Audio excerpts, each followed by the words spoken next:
Hei, me olemme Antti. Ja Kyösti Inkunnasta. Meillä on 3 erilaista kohdetta Inkunnan alueella.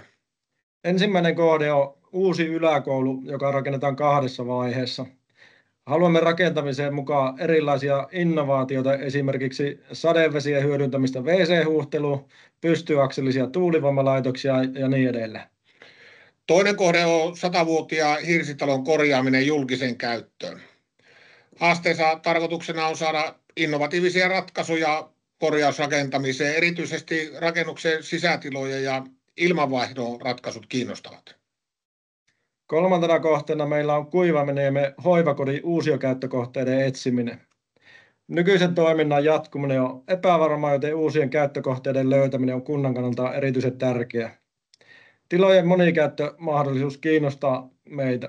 Ja yöllä voisi olla esimerkiksi erilaista toimintaa kuin päivällä tai kesällä ja talvella erilaista toimintaa.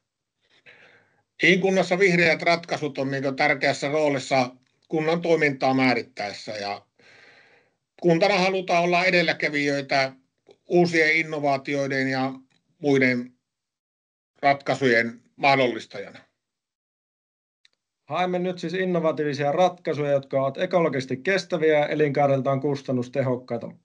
Otamme mielellämme vastaan myös uusia innovaatioita ja ajattelua niin sanotusti laatikon ulkopuolelta.